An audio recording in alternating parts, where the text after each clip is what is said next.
आचार्य कल्प पंडित टोडरमल जी द्वारा रचित मोक्ष मार्ग प्रकाशक ग्रंथ अधिकार 9वां उपदेश का स्वरूप। मोक्ष मार्ग का स्वरूप 8वां अधिकार हो गया आपला। 9वां अधिकार है मोक्ष मार्ग का स्वरूप। आत्मा का हित मोक्ष ही है और मोक्ष पुरुषार्थ से ही प्राप्त होता है। प्रत्येक जीव जाने अनजाने मोक्ष को ही चाहता है। जो मोक्ष शब्द भी नहीं जानते वो भी मोक्ष ही चाहते हैं, क्योंकि सभी को पूर्ण सुखी होना है और पूर्ण सुख के दशा का नाम ही मोक्ष है ना। तो कोई भी धनवान होना चाहता है, प्रसिद्ध प्रशंसनीय होना चाहता है तो सुखी होने के लिए। तो पूर्ण सुखी कब होगा वो जीव? जब वो दुखों से रहित होगा। अनंत गुण है उसके अंदर, तो अनंत गुण में से एक सुख नाम का गुण है। उसमें से सुख अनंत निकलता है, निकलना चाहिए। तो क्यों नहीं निकल रहा? क्योंकि वो जीव इच्छा करके दुखी हो रहा है। इच्छा के कारण जब दुख उत्पन्न होगा तो सुख प्रकट होगा नहीं। समझे कि नहीं? एक इच्छा की ताकत इतनी है, सिंगल छोटी सी इच्छा भी उसकी इतनी ताकत है कि वो अनंत सुख को रोक दे, है ना। इसलिए इच्छा ही वह दुख रूप भाव है, इसके कारण वह जीव अनंत सुख को प्रकट नहीं कर पाता। इसलिए इच्छा का अभाव करना सो ही मोक्ष है, सो ही मोक्ष मार्ग है। समझ रहे ना? तो इच्छा का नाश काहे से होगा? तो पुरुषार्थ से होगा। समझ रहे? तो इच्छा नाशने के लिए कौन सा पुरुषार्थ करना और कौन सा करते आए हैं हम? इच्छा नाश करने के लिए हम इच्छा ही करते आए हैं। समझे? हमने अशुभ इच्छा छोड़ी और शुभ इच्छा प्रारंभ कर दी, तो हमें लगा कि हम मोक्ष मार्गी हो गए। परंतु जब तक इच्छा है तब तक दुख है, और दुख है तब तक मुक्ति नहीं, अनंत सुख नहीं। इसलिए इच्छा का अभाव करने का जो पुरुषार्थ है वही सच्चा पुरुषार्थ है। तो इच्छा के अभाव करने का पुरुषार्थ क्या है? तो कहते तत्वों का निर्णय करना। तत्वों का अर्थात जीवादि 7 तत्व है जो जिनेंद्र भगवान ने बताए हुए हैं समूह शरण में। उसमें से हमें हर एक तत्व का निर्णय होना चाहिए। तो ये निर्णय होता है ज्ञान में। तो ज्ञान में इनका निर्णय करना अर्थात इनके संबंध में पहले तो श्रवण होना चाहिए, फिर विचार। श्रवण के बाद विचार, क्योंकि मन से ही जब इन तत्वों का विचार किया जाता है तो परीक्षा होती है और बाद में निर्णय होता है। समझे कि नहीं? तो निर्णय जब होगा तो समझ लेना तब से मोक्ष मार्ग प्रारंभ होता है। निर्णय के बाद, जब तक निर्णय नहीं होगा तब तक मोक्ष मार्ग प्रारंभ नहीं होता। तो वो बोलता है कि निर्णय भी हमारे हाथ में है नहीं, कर्म नहीं करने दे रहे हैं हमारे को निर्णय। तो कह रहे ये गलत बात है। तो जिंदगी में कितने सारे निर्णय लेता है, और वो सब निर्णय जब तेरे हाथ में है तो यहाँ पर भी तो निर्णय ले सकता है। तू ही अपने मन को उधर लगने नहीं देता, उधर के निर्णय लेने नहीं देता। तू स्वयं को तो महंत बना रखना चाहता है और अपना ही दोष कर्मों के माथे धरता है। तो ये तो अनीति होती है। क्यों अनीति कही इसको? क्योंकि यहाँ पर हमें ही मोक्ष की वांछा अर्थात इच्छा नहीं है, और मोक्ष की इच्छा नहीं है। ये किस पे दिख रहा है? कि तू मोक्ष के लिए कोई उद्यम नहीं करता। इससे सिद्ध होता है कि तुझे मोक्ष चाहिए नहीं। जिसे जिसे जो जो चाहिए होता है उससे वो एफर्ट्स सहजता से निकलते हैं।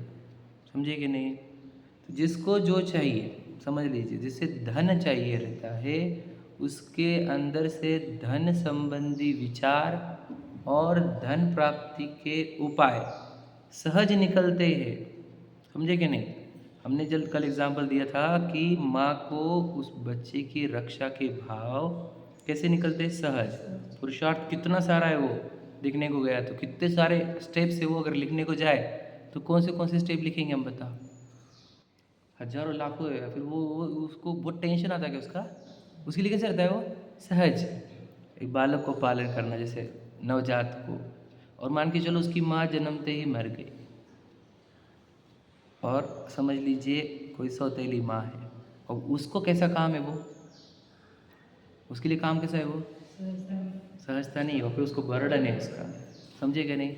इसलिए मैं सग्गा और सौतेले का हमेशा एग्जाम्पल देता हूँ। हमें मोक्ष सग्गी माँ जैसा है कि सौतेले माँ जैसा है? यदि हमारे को सग्गी माँ जैसा प्रेम होता, यानी मोक्ष मेरा है, मुझे मोक्ष चाहिए, ऐसा अनुभव होता, तो हमारे हजारों लाखों एफर्ट्स दिखते, और वो भी सहज रूप से, बिल्कुल सहज, आनंदमय। हमारे से वो एफर्ट नहीं दिख रहे, इससे सिद्ध होता है कि हमें मोक्ष चाहिए नहीं। देखा देखी मोक्ष को भला कहता है। देखा देखी मतलब सब महान पुरुष मोक्ष को अच्छा बोलते हैं, इसलिए ये भी मोक्ष को अच्छा बोल देता है। इसको मोक्ष चाहिए नहीं भला क्या? बिल्कुल भी, समझे क्या नहीं? मोक्ष किसको चाहिए बताओ दुनिया में? याद रखना, जिसको मोक्ष चाहिए ऐसे जीवों को ही मुमुक्षु की संज्ञा आचार्य अमृतचंद्र जी देते हैं, समझे क्या नहीं? जिसे मोक्ष की एकमात्र कांक्षा बची हो, ऐसे को मुमुक्षु वर्ण देते हैं वो। तो मोक्ष की ही एकमात्र कांक्षा बची क्या हमारे अंदर? हमारे अंदर तो सांसारिक कांक्षा इतनी भरी हुई है, तो इसको कोई वो शब्द तो आप प्रयोग भी नहीं कर सकते, हम प्रयोग भी नहीं कर सकते। यदि मोक्ष की ही एकमात्र कांक्षा हो तो कहते हैं तब तेरे प्रयत्न पुरुषार्थ बोले जाएंगे, है कि नहीं? आज हम बोल रहे हैं कि हम पुरुषार्थ क्यों नहीं कर रहे, मतलब पुरुषार्थ से हमारे को सक्सेस नहीं मिल रहा, ये हम बोल रहे हैं। तो हम कहते हैं तूने पुरुषार्थ ही कहाँ किया है?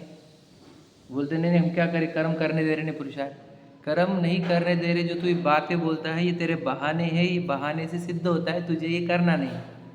क्योंकि जहाँ जो कार्य करना होता है वहाँ पे तू बहानों को आने देता नहीं बीच में। बहानों को कैसे ओवरकम किया जाता है, या है ना, रोड़े को कैसे ओवरकम किया जाता है, वहाँ पर तू ये प्रयत्न करता है। यहाँ तू प्रयत्न खो बैठा है। क्या दृष्टांत दिया था कल कि लौकिक में तो अपने पुरुषार्थ से कार्य होता न जाने तो भी वह पुरुषार्थ करता है। वहाँ पर तो पूरा कार्य योग के अनुसार है, पूर्व कर्म की, है ना, पूर्व कर्म के उदय के अनुसार होते हैं पूरा, तब भी वहाँ पर प्रयत्न करता है। हमने बताया था कि जाने को मिलेगा कि नहीं मिलेगा, योग बताता है। हमारी प्लानिंग थोड़ी, प्लानिंग तो पूरी रह जाती है बाहर, है ना। जाने का योग हो रहा तो जाने को मिलता है, नहीं तो जाने को मिलता है क्या? नहीं मिलता। मतलब वहाँ पे प्योर पता है 100% कि योग आएगा तो मिलेगा, तब भी टिकटें निकालता है। 4 महीने पहले टिकट निकालता है, पूरी तैयारी कर लेता है, ये खाने को लगेगा, ये ओढ़ने को लगेगा। सोचो, और योग रहा तो जाने को मिलता और नहीं मिलता। पक्का होने पर भी वहाँ पे कितनी प्लानिंग और कितने एफर्ट है। और यहाँ पर पक्का पता है कि मिलेगा ही मिलेगा पुरुषार्थ से, तब भी यहाँ पे प्रयत्न नहीं है। बताओ ये क्या सिद्ध कर रहा है? ये तुझे करना नहीं है। तुझे यदि करना होता तो तेरे कदम उठते वैसे, तो वही स्टेप्स उठाता, है ना। और ये कदम नहीं उठ रहे हैं, ये सिद्ध कर रहा है कि तुझे मोक्ष चाहिए नहीं। अब देखो मैं बताऊँ आपको, ध्यान से समझिएगा। अभी मैं आपको अपने अंदर क्लियर करना होगा, नहीं तो हम ऊपर ऊपर से सुन के ख़त्म कर देंगे, चैप्टर आगे बढ़ जाएगा। मैं आगे बढ़ जाऊँगा आगे चैप्टर तक, पर मुझे ये छोड़ना नहीं है मुद्दा। देखो अब बातें नहीं करेंगे तुम, देखो क्या कह रहा हूँ मैं। हमें अपने भावों को अच्छे से चेक करना होगा। हमारे भावों में दुख की उत्पत्ति होती है इच्छा से ही, हमारे को समझ में आना चाहिए कि जब जब इच्छा होती है मेरे भीतर, तब तब मैं तड़प जाता हूँ अंदर से, है ना। तो जब इच्छा से मैं तड़प रहा हूँ, ये पता होने पर अपने अंदर बाय डिफ़ॉल्ट ये फीलिंग आती है, ये इच्छा का अभाव होगा कब? समझे कि नहीं समझे? कितनी इच्छा होती रहती है मेरे को, कितनी अमर्यादित है, तो ये इच्छा का अभाव कब होगा? ये जो भावना अंदर क्रिएट हुई, ये है मोक्ष की वाणी। यदि इच्छा का अभाव चाहने लग गया, अब तो डिमांड में क्या आ गया? इच्छा का अभाव। तो डिमांड में स्वर्ग के वैभव नहीं आ रहे हैं, पुण्य के फल नहीं आ रहे हैं, अंदर डिमांड या भावना क्या की चल रही है? अब इच्छा के अभाव की, उसी का नाम मोक्ष है। तो यानी रखना, जिसको ये इच्छा दुख रूप नहीं दिखी, इच्छा के अभाव को मोक्ष कहते हैं, ये नहीं दिखा, उसको मोक्ष कैसा लगता है? दिल से अच्छा नहीं लगता। वो तो सब लोग इच्छा बोल रहे हैं मोक्ष अच्छा होता है, इसलिए वो भी बोलने लग गया कि मोक्ष अच्छा होता है। सही है कि नहीं? समझे कि नहीं समझे? तो इसको बोलते देखा देखी मोक्ष अच्छा बोलना। हमारे को मोक्ष अच्छा लगा ही कहाँ है बता? दिल से लगा अच्छा? खुद को ही पूछ लो। दिल से अच्छा लगे तो प्रयत्न नहीं करें हम। अब सोचो रोंगटे खड़े होने चाहिए वो मोक्ष का नाम सुनकर। यार क्या होता होगा जब इच्छा नहीं होती होगी, कैसा आनंद आता होगा उन मुनिराजों को और उन भगवान जी को। ऐसा हमारे को कभी टेस्ट आया क्या? तो उछाल आया क्या उनके प्रति? तो हमको उनके प्रति उछाल नहीं है और महिमा भी नहीं है, और फिर हम उनको हाथ भी जोड़ते हैं। समझे कि नहीं? अनंत सिद्ध कौन से पद है? कौन सा तत्व है? मोक्ष तत्व। आचार्य पद साधु संवर निर्जरा तत्व, मुख्यतः से निर्जरा तत्व। ठीक है, तो मुझे बताओ वो उनको हाथ जोड़ते हैं। 5 परमेष्टि में हमने निर्जरा और मोक्ष तत्व को पूजा है, संवर निर्जरा मोक्ष को, बराबर है। तो मुझे तो क्यों पूज रहे हैं आप? नमोकार मंत्र में उनको ही नमस्कार क्यों कर रहे हो? लॉजिक तो चाहिए हमारे पास। वे सुखी है क्यों? इच्छा के अभाव से। इच्छा के अभाव को शब्द कौन सा दिया? वीतरागी। समझे कि नहीं? राग का अर्थ इच्छा ही होता है। मैं आपको बताऊँ, ध्यान सुन लेना। मैंने बहुत सोचा इसके ऊपर कि ये डायरेक्टली इच्छा क्यों नहीं बोला, इसको राग वर्ड क्यों दिया। बहुत लॉजिक है उसके पीछे। मैं आपको बताता हूँ, आप शायद समझ नहीं पाएंगे, लेकिन छोड़ दो, मैं नहीं बोलता हूँ चैप्टर। तो गजब का लॉजिक है। उनको राग वर्ड दिया, राग को वीतरागी वर्ड दिया, वो भी एक लॉजिक है बहुत बड़ा। तो सिंपल भाषा में समझना है तो इच्छा और इच्छा का अभाव होने वाले जीव सुखी होते हैं। ये सिद्ध होने पर 5 परमेष्टि के प्रति अंदर से उमड़ेगा भक्ति भाव, अहोभाव, और उसी का नाम ही नमस्कार मंत्र, नमोकार मंत्र, भक्ति स्तुति होती है। समझे कि नहीं? अंदर से वो इच्छा के अभाव से होने वाला, उत्पन्न होने वाला सुख की परिचय नहीं है, और फिर भी उनको हाथ जोड़ रहे हो, वो सब देखा देखी है। जैसे मोक्ष को देखा देखी अच्छा बोलता है, वैसे ही बोलो अरहंत सिद्धों को भी देखा देखी ही अच्छा बोलता है। हाँ या नहीं? सच बोलना खुद के प्रति। अरहंत सिद्धों को भी देखा देखी अच्छा बोलता है, जिनबानी को भी देखा देखी अच्छा बोलता है, मंदिर को भी देखा देखी अच्छा बोलता है। ये सच बता रहा हूँ आपको। सच बताओ, हमको मंदिर अच्छा लगा। कल ही पूछा था मैंने आपको, मंदिर में आपको इच्छा का अभाव दिखा तो आनंद आया, इच्छा के अभाव से तो मंदिर अच्छा लगने लग गया। अब ये कैसा हो गया? अब हमारे को मंदिर में आने का भाव मन से उमड़ेगा कि अब बहुत अच्छा लगता है, कोई गन नहीं। समझे कि नहीं? शिविरों में जाने के बाद हमारी दशा ऐसी होती है ना, अच्छा लगता है। क्यों? क्योंकि पूरे लौकिक चीज़ छूटते ना हम। समझे कि नहीं समझे? तो बोलना क्या चाह रहे हैं हम? ये आपको यदि ये दिख गया कि देखो थोड़ी इच्छा हवा होती है मंदिर में तो कितना अच्छा लगता है। व्रत लूँगा तो और इच्छा का अभाव होगा, महाव्रत लूँगा तो पूर्ण इच्छा का अभाव होगा। तो कितना आनंदमय मार्ग है ये। तो ये मार्ग आनंदमय लगना चाहिए। हमको लग रहा है कौन नग्न रहेगा, कौन धूप सहेगा, कौन भूख सहेगा, कौन केश लूच करेगा। हमको दुखदायक लगता है ये मार्ग। सच बताओ, जैनिज्म सुखदायक लगता है कि दुखदायक? कितने लोगों ने जैनिज्म को दुखदायक समझकर 70 प्रसिद्ध कहते हुए जैनिज्म बहुत टफ है, जैनिज्म बहुत टफ है कि नहीं? बहुत टफ है ना जैनिज्म? हमने सबने ये सिद्ध किया है। और वो है बहुत जैनिज्म बहुत कठिन है। भाई श्रुति लिख रहे हो कि क्या ड्राइंग कर रहे हो? लिख रहे हो ना? सच बताओ। लिख रहे कि नहीं? तो जैनिज्म कठिन है। बताओ, नग्न रहना मुझे बताओ दुखदायक है कि सुखदायक? बताओ, नग्नता दुखदायक है कि सुखदायक?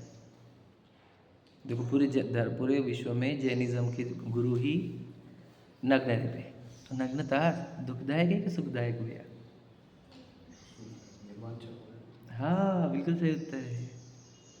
निर्वांछकता से देखो तो कितना सुखदायक है, और निर्वांछकता का एंगल मत लगाओ तो दुखदायक है। इसलिए सम्यक दृष्टि को नग्नता सुखदायक और मिथ्या दृष्टि को दुखदायक। याद रखना मेरी बात। यदि अगर हमने सम्यक दर्शन के बिना नग्न हुए तो आपको बड़ी कठिन जाएंगी तपस्या। और सम्यक दृष्टि को एकदम सरल और आनंदमय, जितना करते जाता है उतना आनंद ही जाता रहता है। समझ रहे कि नहीं? तो ये आनंदमय मार्ग है। ये कल्पना मत करना इस सुखरूप मार्ग की।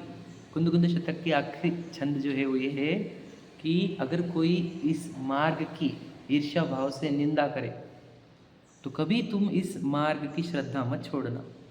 समझे कि नहीं?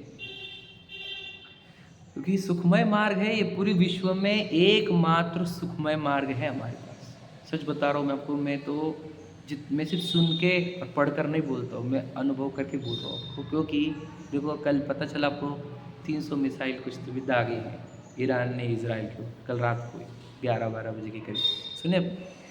ईरान ने 300 मिसाइल दागे हैं इजराइल को। अब वर्ल्ड वॉर स्टार्ट भी हो सकता है, आई डोंट नो। कितने जीव मरे होंगे सोचो, मनुष्य तो छोड़ो, मनुष्य की संख्या नहीं आई हुई है, पर जीव कितने मरे होंगे। अब अमेरिका करेगा अटैक, अब ये लोग इतने लड़ क्यों रहे हैं। हम एक है कि हम पानी की छानते हुए छन्ने से निकले हुए जीव भी नहीं मारना चाहते। सोचो कितना अंतर है ये, समझे कि छन्ने के ऊपर के जीव भी ना मरे, इतनी हमारी करुणा चलती है। और ओरिजिनल वाली अगर कोई कर रहा है तो, और उधर इतने लोगों को मारने में भी कोई डर नहीं लग रहा।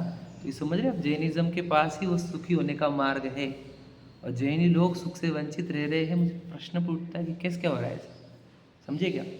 महान जैन शासन मिला और इससे पूरा की पूरा जैनिज़्म, चाहे रात्रि भोजन का त्याग हो, चाहे आलू खाने का त्याग हो, चाहे पानी छानकर बोला हो आपको, या चाहे आपको कुछ भी कठिन कठिन नियम बोले गए कि ये जो पलते नहीं आज की डेट में, वे सब सुखदायक है। याद रखना मेरी बात, गलती से भी किसी ने उसको दुखदायक बोला और कठिन बोला तो हमको बहुत दुख होता है इस चीज़ का।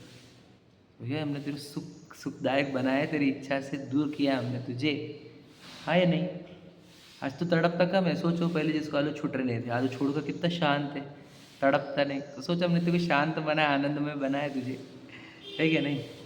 तो तेरी मार्ग आनंदमय है, इस मार्ग को कोई कठिन बोले और दुखदायक बोले तो ये सहन नहीं होता हमारा, समझे कि पूरा आनंदमय, तुम मनराज आनंदमय, भगवान जी आनंदमय, समझे क्या नहीं। धर्म का पालन आनंदमय, समझ में आए। कोई इस धर्म को दुखदायक बोले बस, समझे क्या नहीं। तो बताओ अज्ञानी को क्या लगता है, धर्म सुखदायक या दुखदायक। अज्ञानी को दुखदायक लगता है, मुझे दुखदायक लगता है कि नहीं पूछो। तो उससे डिपेंड करता है कि मेरे सम्यक दृष्टि हो कि मिथ्या दृष्टि हुई, समझ में आएगा। ज्ञानी हो कि अज्ञानी हो, ये समझ में आएगा। क्या कहा दूसरे ढाल में, आत्महित हेतु विराग ज्ञान तिलके आपको, हाँ कष्टदान लगता है उसको, जबकि सुखदायक है। बताओ ये मिथ्या दृष्टि का है। मिथ्या दृष्टि को धर्म दुखदायक और भोग सुखदायक लगते हैं। सम्यक दृष्टि को मैं आपको बताऊँ, आप सिद्ध करूँगा ये सब बातें प्रश्न उठाकर, ठीक है। जो प्रश्न है, मैं तो पुरानी चीज़ भी रिवाइज कराना चाहता हूँ, लेकिन थोड़ा आगे बढ़ते हैं अपन, है ना। बहुत इंपॉर्टेंट प्रश्न है और उत्तर उतना ही इम्पोर्टेंट है। इस उत्तर को समझने की पूरा प्रयत्न करना, और अगर ये उत्तर समझ गए आप तो बहुत बड़ा काम हो जाएगा, गारंटी है मेरी, ठीक है। देखो 311 पर पढ़ रहे, मैं आपको देना है उधर, हाँ मोबाइल में। भैया रोहित भैया आप मोबाइल में खोल के दे दो उनको। देखो यह प्रश्न है कि तुमने कहा सो सत्य, मतलब उसने ये मान लिया क्या कि हाँ हमारी पुरुषार्थ की वजह से ही हम नहीं कर पा रहे हैं, कर्मों का कोई दोष नहीं है, ठीक है, ये हमने स्वीकार लिया। परंतु हमने जो शास्त्र में पढ़ा है वो ये है कि द्रव्य कर्म के उदय से भाव कर्म होता है, और भाव कर्म के से द्रव्य कर्म का बंध होता है, फिर उसके उदय से भाव कर्म होता है। इस प्रकार अनादि से परंपरा है, तब मोक्ष का उपाय कैसे हो, समझे क्या। बहुत इंपॉर्टेंट क्वेश्चन है जो आपका है, सबका कॉमन क्वेश्चन ही क्या। द्रव्य कर्म का जब उदय आता है तो क्या होते हैं भाव कर्म, और भाव कर्म से क्या होता है द्रव्य कर्म का ही बंधन होता है, और द्रव्य कर्म का उदय आएगा तो फिर क्या होगा, तो भाव कर्म। ये तो अनादि से चलते ही आ रहा है हमारे साथ, फिर इसमें से बाहर थोड़ी निकल सकता कोई, है क्या नहीं। ये तो प्रश्न है उसका, वह समझेगा प्रश्न, प्रश्न समझोगे तो उत्तर भी गजब का आएगा। पहले प्रॉब्लम को एग्जैक्टली समझो, आज हमारे साथ ये हो रहा कि नहीं हो रहा, इतना बोलो सिर्फ, आज हमारे साथ ये हो रहा कि नहीं।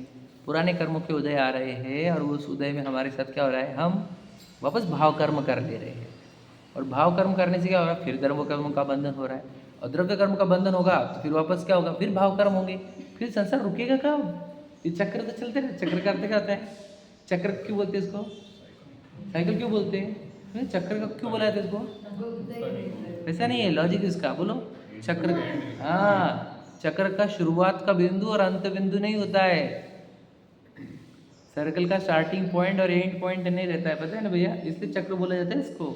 लॉजिक समझना आप, संसार चक्र, चक्र क्यों कहा है इसको, टायर वेयर का नहीं, वो साइकिल का भी लॉजिक नहीं, हो शुरुआत नहीं जिसका अंत भी नहीं है, ऐसा इसलिए कहा उसको संसार चक्र। तो बताओ इसकी शुरुआत कब से है? कोई पता ही नहीं वहाँ। और समझो ये चक्कर चलता रहा है ऐसा, कितने काल लग गया हमारे को? अनंत काल लग गया, समझ लो यहाँ से आज तक। हाँ, अनंत काल लग गया और ये चक्री चल रही। कौन सी चक्री? द्रव्य कर्म का उदय, वहाँ पे भाव कर्म, भाव कर्म से फिर द्रव्य कर्म, वापस वही द्रव्य कर्म का उदय, भाव कर्म, भाव कर्म से द्रव्य कर्म, वही चल रही चक्री। तो रुक नहीं चक्री बिल्कुल। तो बोलते इसमें से बाहर थोड़ी निकल सकते, पुरुषार्थ से आप बोल रहे ना, तो पुरुषार्थ से इससे बाहर थोड़ी निकल सकते। समझ में आ गया? अभी भी हमारे को लगता है कि देखो जो कर्म इतने स्ट्रांग उदय दे रहे हैं हमारे को, तो हम इसमें से बाहर कैसे निकलेंगे? ये लगता है ना भाई हमारे को। पुरुषार्थ क्या करेंगे इसके अंदर, है क्या नहीं? क्या हुआ? पुरुषार्थ क्या करेंगे हम? जब द्रव्य कर्म उदय देंगे हमारे को, तो हमारे को भाव कर्म हो जाते हैं, भाव कर्म से द्रव्य कर्म, फिर हम निकलेंगे तो इसमें से। तो हमारे भाव कर्म जो हो रहे हैं वो द्रव्य कर्म के उदय से ही हो रहे हैं, ऐसा हमारे को प्रश्न है। समाधान खोजते हैं अपन। देखो क्या लिखा है, देखो भैया डिस्टर्ब मत हो, आगे के पॉइंट पढ़ो, एक आधा छूट गया तो छूट गया, समझ में आया? देखो, कर्म का बंध व उदय सदाकाल समान ही होता रहे तब तो ऐसा ही है। क्या कहा? देखो पहले पॉइंट समझना। मतलब कर्म का बंधन होते हुए, एग्जाम्पल 100 डिग्री का बंधन हुआ था, उदय आया 100 डिग्री का ही, समझे क्या नहीं? तो वापस जो बंधन हो रहा है वो भी 100 डिग्री का, समझ में है? तो हमेशा 100 डिग्री है हर जगह पे, तो तू जो बोल रहा है वैसा ही है। समझे क्या नहीं समझे? क्या कहा मैंने? लॉजिक समझे क्या? बंधते वक्त हमने 100 डिग्री का पुण्य पाप बांधा, एग्जाम्पल ये पुण्य बांधा को, तो फल भी आए 100 डिग्री के, मतलब उतना ही फल दिया उन्होंने हमारे को। और फिर मुझे वापस भाव कर्म भी हो रहे हैं 100 डिग्री के, तो फिर तो ये चक्री वैसे ही घूमेगी जैसा तू बोल रहा है, बिल्कुल ऐसे ही घूमेगी। क्योंकि देखो फल भी 100 डिग्री का है और तू बंद, फिर तूने भाव कर्म भी 100 डिग्री के कर लिए, तो फिर तो ये चक्री घूमती ही रहेंगी, जो तू बोल रहा है वैसा ही है, बराबर है। समझे क्या नहीं? लॉजिक समझा क्या? पहले लाइन समझ में आपको। कर्म का बंध व उदय सदाकाल समान ही होता रहे। देखो बंध और उदय लिखा ना उन्होंने, तो 100 डिग्री कर लिया मैंने उसके अंदर। बंध और उदय सदाकाल समान ही होता रहे तब तो ऐसा ही है, ठीक है? तब तो जो तू बोल रहा है वैसा ही है, परंतु आगे होता, अब तू बात समझ रहे? परिणामों के निमित्त से पूर्वबद्ध कर्म के भी उत्कर्षण अपकर्षण संक्रमण आदि होने से उनकी शक्ति हीनाधिक होती है। क्या कहा? देख लेना, ये तो ऐसा ही है कि पुराने कर्म के उदय आते हैं, फिर भाव कर्म होते हैं, फिर बंध होते हैं द्रव्य कर्म। लेकिन तेरे वर्तमान परिणामों से पुराने कर्मों की सत्ता में क्या बोलते हैं, उत्कर्षण भी होता है, यानी पावर इम्पैक्ट बढ़ना, अपकर्षण भी होता है, इम्पैक्ट घटना, संक्रमण भी लिया उन्होंने। हाँ, संक्रमण मतलब क्या? एक कैटेगरी से दूसरे कैटेगरी में कन्वर्ट होना, ये भी होता है। उसकी शक्तिहीन अधिक होती है, मतलब शक्ति घट भी सकती है, बढ़ भी सकती है। समझे क्या नहीं? ये काहे पे डिपेंड करता है पूरा भैया? वर्तमान परिणाम। वर्ड क्या है देखो, वर्तमान परिणाम लिखा उन्होंने, ठीक है? परिणामों, तो परिणाम मतलब वर्तमान के ही। अभी जो करंट परिणाम चलेंगे हमारे, उसके अनुसार पुराने कर्मों के पावर घटेगी भी, बढ़ेगी भी, कन्वर्ट भी हो सकते हैं। वो पुण्य पाप में कन्वर्ट होते, पाप पुण्य में कन्वर्ट होते, दशम मुनि चारित्र मुनि में कन्वर्ट होता। अब समझ लेना, ये सब होता है ना। और फिर अपकर्षण मतलब उसकी इम्पैक्ट कम हो जाना, इम्पैक्ट बढ़ जाना, उत्कर्षण अपकर्षण, समझ रहे? ये सब आज के वर्तमान परिणाम के अनुसार पुराने कर्मों में ये चेंजेस आते हैं। याद रखना क्या कह रहे हैं, होते हैं कैसा? सच होता है, क्योंकि देखो कर्मों की 10 अवस्था में आए हैं ना नाम इसके, उत्कर्षण अपकर्षण संक्रमण निकाचित, है ना, बंध सत्ता उदय, ये सब है 10 नाम। तो ये संक्रमण उत्कर्षण अपकर्षण ये काहे पर निर्भर करता है? परिणामों के ऊपर। याद रखना इस बात, और क्रिया के ऊपर नहीं, भला क्या वो भी याद रखना। हम इतने गड़बड़ करते हैं, हमको तो क्रिया से हमारे संक्रमण उत्कर्षण अपकर्षण हो जाएंगे। किस पर निर्भर करेगा? परिणाम। वर्तमान तुम्हारे परिणाम क्या चल रहे हैं, लॉजिक समझा? आगे देखो, कन्वर्ट होना, एक कैटेगरी से दूसरे कैटेगरी में कन्वर्ट होना, मतलब ज्ञानावर्णी है या फिर दश मुनि वो चारित्र मुनि में कन्वर्ट हो जाए, समझे क्या? असाता साता में कन्वर्ट हो जाए, साता असाता में कन्वर्ट हो जाए, इसको कहते हैं संक्रमण, समझ रहे? वो अपनी ग्रुप चेंज कर दे, वो है ना, अपना नेचर चेंज कर दे आगे। इसलिए उनका उदय भी मंद तीव्र होता है। मतलब क्या? उनके पुराने कर्मों के उदय जो है वे मंद भी किए जा सकते हैं और तीव्र भी किए जा सकते हैं। किसके ऊपर निर्भर करेगा? तू वर्तमान परिणाम क्या कर रहा है। तेरे वर्तमान परिणामों से पुराने कर्म के उदय मंद भी किए जा सकते हैं और तीव्र भी किए जा सकते हैं। दोनों बात समझ में आई? फिर से समझो, वर्तमान परिणामों के अनुसार पुराने कर्म के उदय मंद भी किए जा सकते हैं और तीव्र भी किए जा सकते हैं। समझ में आ गया? दोनों बातें समझना। बैठ जाओ सरनेम, हाथ में बैठ जाओ, हाथ में बैठ जाओ। देखो समझ में आ गया? वर्तमान परिणामों के अनुसार पूर्व कर्म के उदय मंद भी किए जा सकते हैं, तीव्र भी किए जा सकते हैं। रिपीट किए 3 बार। क्यों? आपको ये समझ में आना चाहिए। उदय उदय की बातें मत करो, वर्तमान परिणामों पर निर्भर करता है। ये बात समझ में आई? मैं कुछ गहरी बात बोलूँगा, आगे बोलूँगा, वो आने वाली है आगे पेज में, लेकिन वो बहुत इंपॉर्टेंट है, वहाँ तक मुझे पहुँचना है। पहुँचेंगे अपन, देखो ट्राई करते। तो उनके निमित्त से नवीन बंध भी मंद तीव्र होता है। मतलब क्या समझा? क्या वो समझ ना? बहुत अच्छा है, मेरे को ड्राइंग निकाल के बताता था, अभी ताकत नहीं, अभी कल देखते हैं अपन। तो क्या कह रहे हैं कि अगर देखो वर्तमान परिणाम तुमने जो किए, तो उदय को तुमने मंद तीव्र किया। लॉजिक समझा क्या? मैं 3 बार रिपीट करी वो चीज़। और जो मंद तीव्र उदय आया तो भाव कर्म भी मंद तीव्र हुए, है ना? तो भाव कर्म मंद तीव्र हुए तो नया बंध भी मंद तीव्र हुआ। लॉजिक समझा? समझे भैया? एकदम सिंपल है ये। भाव कर्म जो है, जिसको अभी यहाँ पे वर्तमान परिणाम बोला जा रहा है, तो वर्तमान परिणाम अगर हमने ऐसे किए जिससे पूर्व कर्म का उदय मंद पड़े, तो वर्तमान परिणाम भी हमारे कौन से? विशुद्ध वाले। पुराने कर्मों का उदय भी कैसा आया? मंद। तो बंध कैसा होगा? लॉजिक समझ रहे ना? मंद होगा। परिणाम हमारे संक्लेश वाले, तो पुराने कर्मों का उदय कैसा आएगा? तीव्र। तो नया बंधन कैसा होगा? ये समझ में आ गया? आगे समझ में? बहुत इंपॉर्टेंट बात है ये। समझ में आ रहा है क्या? ये कनेक्शन जान लो, बहुत गजब की सिद्धांत है, समझे क्या नहीं? ये सीख लो। मैं बताऊँ ना, ये पूरी दुनिया को डिकोड करने का साइंस सीख रहे हैं। पूरे विश्व के जितनी विद्याएं हैं सब सीखने का ताकत है ये, जो हम सीख रहे हैं। पूरी विश्व, याद रखना, मैं आपको बहुत सिंपल लॉजिक बताता हूँ, जो बोलते हैं जिनवानी कि आत्मा को जानने से पूरा विश्व जानने में आता है। वो एक लॉजिक ये है, क्योंकि आत्मा की वर्किंग समझ में आ गई तुम्हारे को, तो पूरे विश्व की वर्किंग समझ में आती। दूसरी बात, कर्म के सिद्धांत अगर सीख लिया आपने, तो दुनिया में ऐसा क्यों हो रहा, वैसा क्यों हो रहा, वैसा क्यों हो रहा, प्रश्न ही नहीं पड़ते। एक प्रश्न नहीं पड़ता तुम्हारे को, पूरे प्रश्न के उत्तर मिल जाते हैं तुम्हारे को, अगर तुमने कर्म सिद्धांत अच्छे से सीख लिए तो। सच बता रहा हूँ मैं। 2 चीज़ें हमेशा एकदम स्ट्रांगली सीखना आपने, एक कर्म के सिद्धांत और एक आत्मा। इसमें कभी गड़बड़ नहीं होनी चाहिए, और ये सीख ले तुमने तो पूरी दुनिया के प्रश्न के उत्तर तुम्हारे पास, एक भी प्रश्न अनसॉल्व नहीं रहेगा। याद रखना, पूरे विश्व समझ जाओगे तुम। समझ में आ गया? तो बाहर को पूरा वर्किंग किसमें? कर्म बंधन में, और अंदर की वर्किंग पूरी आत्मा में। तो ये 2 चीज़ें समझ आएंगी। और आत्मा का और कर्म का कनेक्शन क्या है, वो भी सीख लिया जाता है उसमें, निमित्त निमित्त। ठीक है? तो क्या कहा? वर्तमान परिणाम के अनुसार पूर्व कर्म के उदय मंद भी किए जा सकते हैं, तीव्र भी किए जा सकते हैं। ठीक है? और वैसे ही जब पुराने कर्म के उदय मंद तीव्र किए जा सकते हैं, तो नया बंध भी मंद तीव्र किया जा सकता है। ठीक है? ओके, आगे बढ़ते हैं अपन। हाँ, ठीक है। यहाँ पर जो चैप्टर चल रहा है, हाँ, क्योंकि पुरुषार्थ का चैप्टर चल रहा है, याद रखना मेरी बात। पुरुषार्थ का चैप्टर चल रहा है। जो चैप्टर में जिसकी मुख्यता रहती है उसकी मुख्यता रहती है, गौणता उसकी बाकी सब चीज़ों की अभी। ठीक है? तो पुरुषार्थ की मुख्यता का चैप्टर चल रहा है।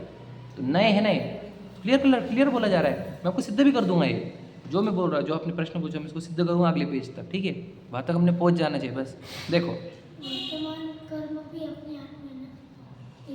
वर्तमान कर्म मतलब क्या बोल रहे हो? नया बंधन बोल रहे हो क्या? हाँ, वही बात कर रही हो, वही बोल रहे हो कि हाँ, वर्तमान परिणाम हमारे हाथ में है। मैं अभी बोल रहा हूँ, स्ट्रांगली बोल रहा हूँ ना। इस बात का बहुत निषेध भी होगा, कोई भी बोलेगा, और वहाँ पे उनकी सब अपेक्षा सही है, मैं मानता हूँ। जब मैं अध्यात्म में उतरता हूँ तो मैं परिणामों को भी स्वतंत्र मानता हूँ, परिणामों का भी अकर्ता मानता हूँ, वो अलग बात है, वो चैप्टर अलग है। यहाँ पर जो चैप्टर चल रहा है उसको समझ लें हम। ठीक है? वो भी लॉजिक दूंगा मैं आपको, वो हाई लेवल का फंडा है ना। अभी हम जिस चैप्टर पे है उसको अच्छे से समझ लो। याद रखना, 7th के अच्छे से पढ़ाई करो, फिर हम 8th में जाएंगे। लॉजिक समझ रहे क्या आप? 7th की पढ़ाई में 8th के चैप्टर मत खोलो, ऐसे लॉजिक समझ आप। वो है सब सही, परिणामों के स्वतंत्रता की चर्चा है जिन शासन में, और वो भी सही है पूरी तरीके से, लेकिन वो आप भी ज़रूरी नहीं है। हाँ, आपको बताना चाह रहा हूँ मैं क्या, कि वो चैप्टर है जो है, लेकिन वो अभी यहाँ पर ज़रूरी नहीं है। यहाँ पर इसकी ज़रूरी है क्या, कि हम पुरुषार्थ की बात कर रहे हैं ना, तो पुरुषार्थ में परिणामों को अपने हाथ में रखने की बात की जाती है। समझ में आ गया? बताता हूँ, देखो आगे और बताऊंगा मैं आपको। और चरणानुयुक्त क्या का उपदेश देता है बता। चरणानुयुक्त तो पूरा की पूरा परिणामों को सुधारने की बातें करता है, बता। और क्या की करता है?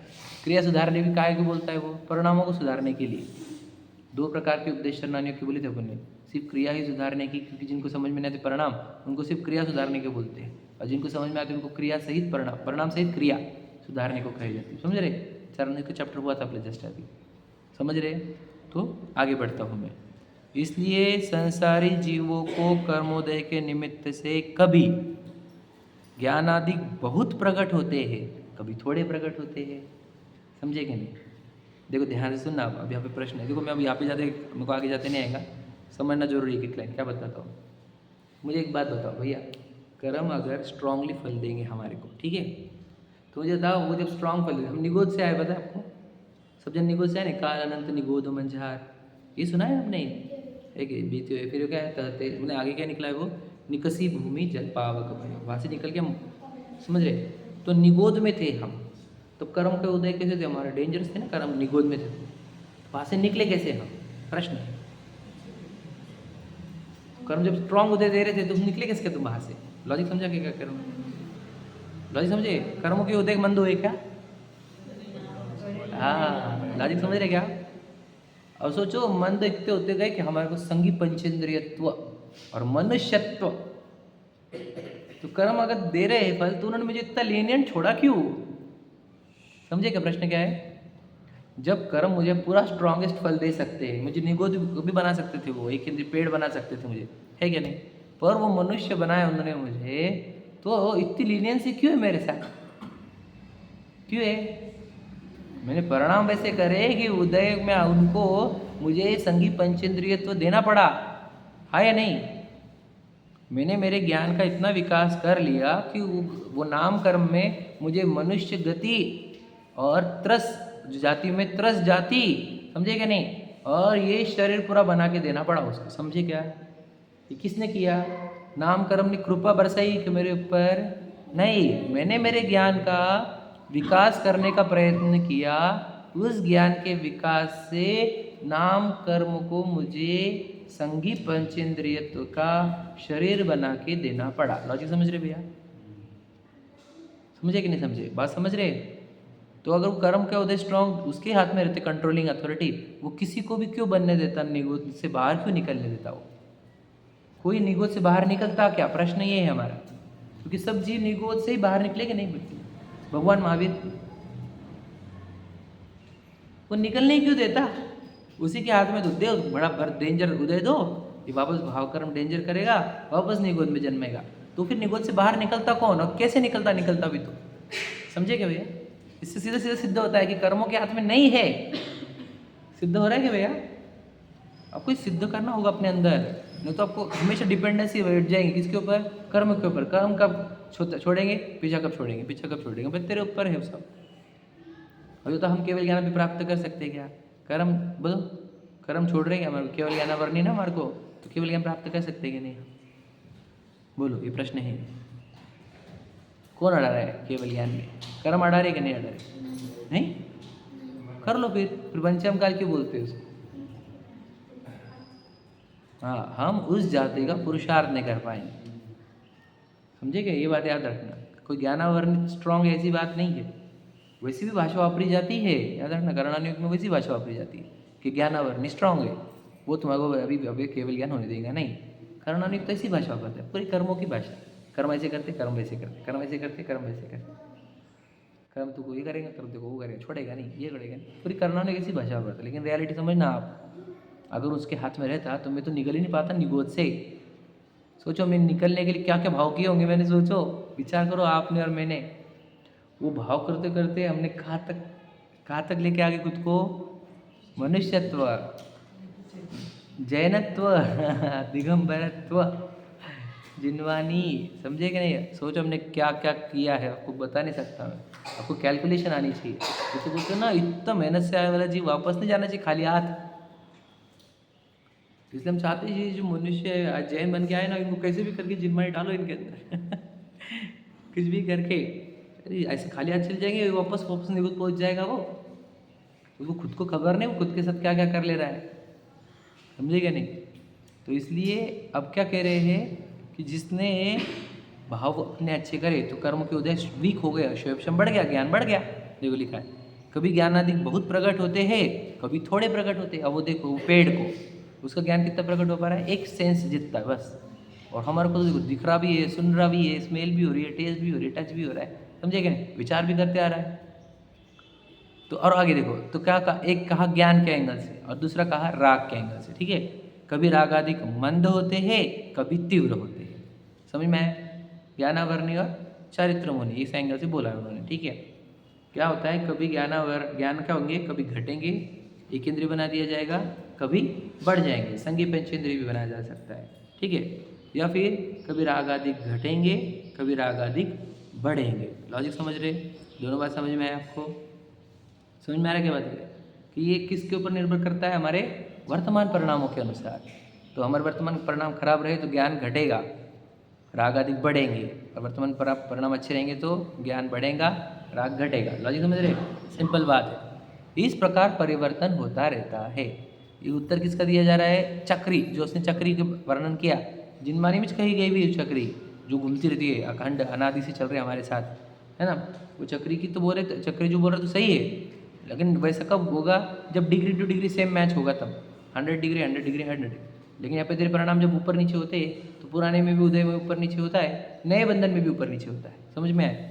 तो आगे पढ़ते हैं अपन, देखो वहाँ कदाचित संगी पंचेंद्रिय पर्याप्त पर्याय प्राप्त की, समझे, संगी पंचेंद्रिय पर्याप्त पर्याय ये सब अपने प्राप्त करी वाली, ठीक है। नाम नहीं जानते हम, लेकिन सब प्राप्त तो हो गया हमारे को समझे कि नहीं, पर्याप्त कंप्लीट पूरी पूरी चीज़ें मिल गई तुम्हारे को।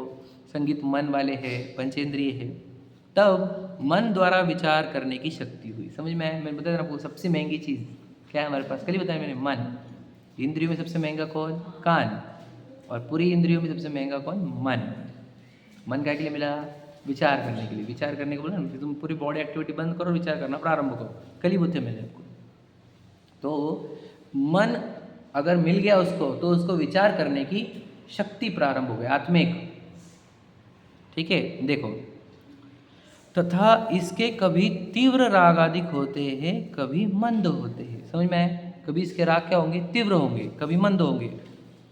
वह रागादिक का तीव्र उदय होने से तो विषय कषायादिक कार्यों में ही प्रवृत्ति होती है, तथा रागादिक का मंद उदय होने से बाह्य उपदेशादिक का निमित्त बने और स्वयं पुरुषार्थ करके उन उपदेशादिक में उपयोग लगाए तो धर्म कार्यों में प्रवृत्ति हो, समझ रहे। बस इतना पढ़ना मुझे। देखो क्या कहा, अब हमारे को ये बताओ, मनुष्यत्व है, यानी इसका अर्थ क्या हो गया, संगी पंचेंद्रियत्व है। और मनुष्य का मनुष्य नाम भी काहे से है, मन से, याद रखना मेरी बात। मैं आपको बताऊँ कि देव को भी तो मन है, फिर उनको क्यों मनुष्य नहीं बोलते, ऐसे लॉजिक पर जाएगा। कोई बोलेगा नारकी को भी तो मन है, उनको भी मनुष्य बोलो। याद रखना, नारकी सजा भोगने में व्यस्त होने से मन का प्रयोग नहीं कर पाता, और देव भोगने के चक्कर में मन का प्रयोग अच्छे से नहीं कर पाता। मनुष्य ही अपने मन को, देखो तिर्यंश तो भी परेशान है खान पान में ही, हाँ विचार की मुख्यता से बोल रहा हूँ मैं आपको। मनुष्य ही ऐसा है जो अपने को पूरी तरह फ्री करके विचार कर सकता है, समझेगा ना। इसलिए मनुष्य को ही मन से नाम दिया गया है। मनुष्य का मनुष्य नाम भी मन के ही निमित्त से मिला है उसको, लॉजिक समझना आप। और मैंने आपको बताया ना, लाइन पढ़ी थी मैंने, सुनी थी गुरुदेव की, कि जो मनन करे सो मनुष्य, समझेगा नहीं। तो मनन यानी विचार करना, तो विचार करने की शक्ति जब प्राप्त होती है तब अगर रागादिक बढ़ गए तो ये जीव कहा जाएगा, विषय कषाय में जाएगा। और रागादिक घटे तो उसको उपदेश का निमित्त बनेगा, और वो उपदेश का निमित्त बना तब वो पुरुषार्थ करेगा। तो याद रखना, धर्म कार्य में प्रवृत्ति होगी। समझा, अब समझाना है मुझे गहरी बात, देखो ध्यान सुन लेना मेरी बात।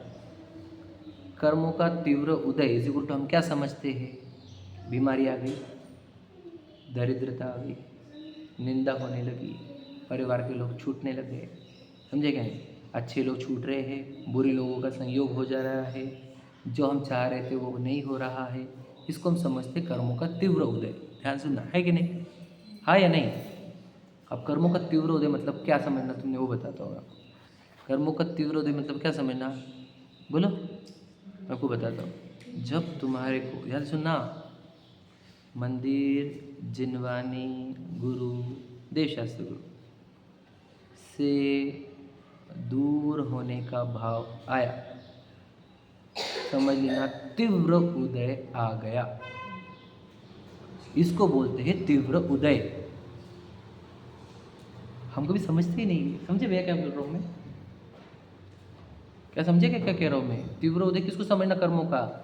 यदि मुझे देव शास्त्र गुरु से दूर कोई भी कार्य करने की भावना हुई, जिधर जाने की भावना हुई, जो भोगने की भावना हुई, वो सब तीव्र उदय है। समझे कि नहीं समझे भैया?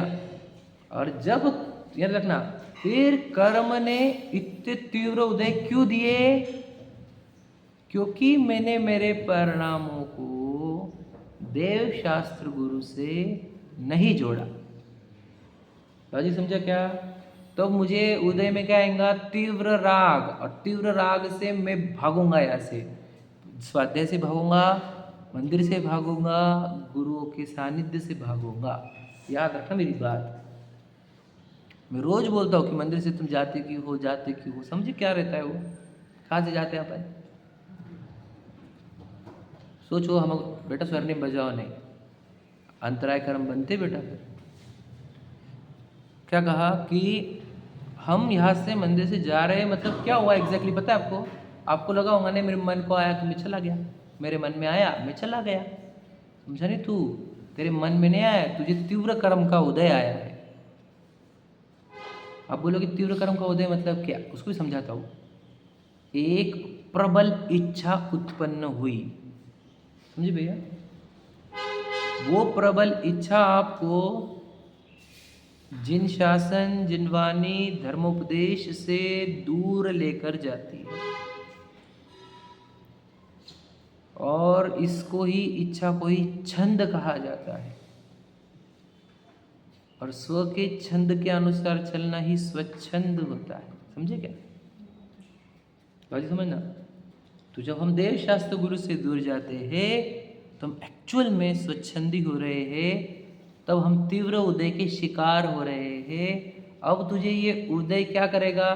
तुझे तेरा स्वरूप पूर्ण विस्मृत कराएगा, तुझे इच्छाओं से तड़पाएगा, तू टेंशन, चिंता, इच्छा, वांछा करने लग जाएगा।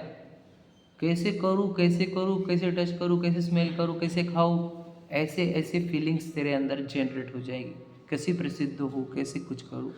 अब ये फीलिंग तुझे तड़पा तड़पा के छोड़ेगी, और ये तड़पना जो है, ये तीव्र भाव होने से इससे बंधन भी तीव्र हो गए तुझे। समझे क्या कह रहा हूँ? लाजी समझा? ये बात तो पहुँचाना था मुझे आपको, कि हम यहाँ से मंदिर से जाते हैं, और जो छोड़ के जाते हैं मंदिर से, तो हम किसको छोड़ के गए पता है क्या? बोलो किसको छोड़ के गए? वो विशुद्ध परिणामों को, जिससे कर्म के उदय मंद होकर फल दे रहे थे, इच्छाएं मंद हुई थी, उसको छोड़कर हम बोलो क्या में जाते हैं? संक्लेश भावों में, जिसमें उदय भी तीव्र होता है, इच्छा तीव्र होती है, और बंध भी तीव्र होता है। समझ रहे क्या बोल रहा हूँ? तीव्र उदय किसको समझते? बाहर की घटनाओं को। बाहर घटनाओं नहीं, इधर राग बढ़ा, उधर आपका उदय तीव्र हुआ और बंद तीव्र हुआ। राग मतलब इच्छा बढ़ना, ये बनाओ, ये बनाओ, आज ये बनाओ, ये क्यों नहीं बना, ये क्यों नहीं बना, ये क्यों नहीं बना, क्यों नहीं बनाई, ये क्यों नहीं करा, इधर जाओ, चलो उधर चलते, उधर चलते, उधर जाना है मुझे उधर जाना है, मुझे ये करना है, मुझे वो करना है। क्या है ये? समझ रहे आप? क्या है ये? बताइए क्या है? इच्छा। इच्छा अकेली नहीं, तीव्र उदय भी और तीव्र बंधन भी। समझे? और बंधन में क्या बंध रहा होगा बताओ? 8 में से कौन सा कर्म बंध रहा होगा बताओ? 8 छोड़ दो, 8 तो सही बात है, 8 दर्शन मोनी, सेनापति भी बंध रहा है। क्यों? क्योंकि स्वयं को विस्मृत करते चल रहा है तू। और सेनापति बंधना एग्जीक्यूटिव उसको फेंटते फेंटते फिर क्या होगा? तुम दर्शन मोनी बांध रहे हो तो उतने दिन तक तुम्हारे को वापस आत्मा याद आएगी नहीं, वो आने देगा नहीं, संयोगी आएंगे नहीं वो आत्मा वाले। और हमने किसके लाया, हमने पूर्व में लड़ते आए ना कर्मों से, तो हम यहाँ तक लेके आ गए आत्मा की चर्चा। और हम आत्मा की चर्चा से बाहर जाते, कहाँ जाते हो ना क्या, वो जगह पे जहाँ से हम छूट छूट कर आए थे यहाँ तक। समझे क्या कह रहा हूँ? उन जगह का त्याग कर कर करके हम मनुष्यत्व में, जैनत्व में, दिगंबरत्व में आए। और जब मंदिर का समय, भक्ति स्वाध्याय का समय है, तब हम यहाँ से जाते किधर, उन जिनको छोड़कर आए थे हम पहले, उन जगह पर जाते हैं, वहाँ पर वैसे बंधन करते, वैसे इच्छाएं करते हैं। सोचो हमारा भविष्य क्या होगा, विचार करो, सिर्फ गहराई से बताओ। मैं आपको पढ़ के बता रहा हूँ आपको। तीव्र उदय मतलब क्या लिखा उन्होंने, पढ़ो, देखो कैसे पढ़ता हूँ। रागादिक का तीव्र उदय होने से विषय कषायादिक के कार्यों में ही प्रवृत्ति होती है। लाइन समझ में आ रही है? मतलब मैंने फैन लगा दिया, मैंने टेस्टी खा लिया, मैं बेड पर बैठ गया, गद्दी पर, समझ लीजिए, समझ, और टेलीविज़न लगाया, मोबाइल पे स्क्रॉल किया, स्लाइड करते गया घंटों घंटों, समझ रहे? ये आपको समझ रहे क्या चल रहा है ये सब प्रक्रिया, कि खाने को उधर चलो, पार्टी को उधर चलो, अपने को वर्ल्ड टूर जाना है, अपने को इधर जाना है, उधर जाना है, वॉट एवर, गोवा जाना है, ये सब क्या है पता चल रहा है तुझे? ये रागादिक का तीव्र उदय में विषय के कषाय वाली, विषय की इच्छा वाली तुझे इच्छा हो रही है, तो वहाँ पे उतना वैसा बंधन होगा तुझे। समझे क्या? अब तुझे दर्शन मुनि के साथ आठों कर्म बंध रहे हैं। और याद रखना, जैसे पानी को देख देख कर हर्षित होगा, तो आयु कर्म कौन से बंधेंगे तुझे? विचार कर, आयु कर्म बंध गया वहां पर, तो एक पानी का जीव बनेगा तू। विचार गहराई समझना आप, परिणामों को बिगड़ने का। देखो, दो भय होने चाहिए सम्यक ज्ञानी को या मिथ्या दृष्टि, सम्यक दृष्टि जीव को, परिणामों के बिगड़ने का और जिनाज्ञा भंग का। तो परिणामों का बिगड़ना इज इक्वल टू क्या? जब मैं विशुद्ध भाव से संक्लेश भाव में जाता हूँ, तो उसका डर होना चाहिए मुझे। तो संक्लेश भाव मतलब क्या? तीव्र इच्छा है, संक्लेश भाव है, मंद इच्छा है, विशुद्ध भाव है, और इच्छा का अभाव शुद्ध भाव। और जी समझ रहे आप? मुझे विशुद्ध भाव से संक्लेश भावों में जाने का डर नहीं है, मैं शुद्ध भाव का ग्राही हूँ, यानी मोक्ष का अर्थी हूँ। कैसे कहा जा सकता है? समझे क्या कहा मैं प्रश्न पूछा एक, क्या प्रश्न पूछा? मुझे शुद्ध भाव यानी मोक्ष चाहिए, मैंने शुद्ध भाव चाहिए, तो शुद्ध भाव चाहिए कैसे कहा जा सकता है? जब तुझे विशुद्ध भाव से संक्लेश भाव में जाने में भी कोई अड़चन लगती नहीं, कोई तकलीफ नहीं होती, कोई डर नहीं है। इससे सिद्ध होता है कि तुझे क्या को मोक्ष विशुद्ध भाव चाहिए नहीं। तुझे तो अभी अशुद्ध भाव भी इतने अच्छे लग रहे हैं, संक्लेश भाव भी अच्छे लग रहे हैं। जब इच्छा बढ़ती है, वो प्रसंग भी अच्छे लगते हैं, वो लोग भी अच्छे लगते हैं, जो इच्छा बढ़ाने वाले लोग अच्छे लगना, इच्छा बढ़ाने वाली घटनाएं अच्छी लगना, इच्छा बढ़ाने वाले प्रोग्राम्स अच्छे लगना। समझे कि नहीं? ये सब निगोद जाने का लक्षण है। बुरा मत लगने देना, जिनवानी के ऊपर हाथ रख के बोलूँगा। इच्छा के अभाव वाले पर्व अच्छे लगना, इच्छा के अभाव वाले लोग अच्छे लगना। समझे कि नहीं? पंच परमेष्टि या साधर्मी, इच्छा के अभाव वाले प्रोग्राम्स अच्छे लगना, इच्छा के अभाव वाले एक्टिविटी अच्छे लगना, ये मोक्ष का लक्षण है। जज yourself, test yourself. समझे? अपने आप को चेक कर, मुझे लगता क्या है अच्छा, यदि ये लगा है तो मतलब मुक्ति है हमारी। इसलिए इससे दूर जाना, बोले समझ लेना तुम कहाँ जा रहे हो। समझ में आया तुमको? पूरा प्लानिंग चल रहा है निगोद को लेके जाने का, और उस प्लानिंग के हिस्सेदार तुम भी हो। और पूरी प्लानिंग चल गई कि ये निकला यहाँ से, इसको पूरा हम निगोद जाने की तैयारी करो इसकी। समझ में आ गया? और फिर भी उसको डर रहे हैं, इसको कोई डर नहीं है। कहाँ जाता है ऐसे? शहद खाने। समझ गए? निकला क्यों है मंदिर से बताओ? विषय की इच्छा बोले ना, शहद, पुण्य के फल भोगने को। समझ में आ गया? चलो, है ना, समय हो गया। सहजानंदी